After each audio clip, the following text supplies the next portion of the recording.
Влезли сме през общата врата, намираме се пред домашната врата. Използваме същото средство за отваряне на вратата, телефона. Избираме 7 номер, на който ни е записана домашната врата.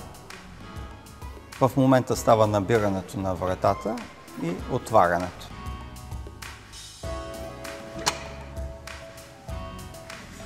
Ние сме си вътре в къщи вече. Когато затвориме вратата, тя автоматично след нас минава отново в заключено състояние. Излизането от тази врата е още по-лесно даже и от влизането. Тук вече не ни трябва и телефон, нито карта. Просто натискаме, има вграден бутон вътре в дръжката на вратата и с едно натискане на бутона вратата минава в отворено състояние. Когато затвориме вратата отвънка, тя се заключва след нас.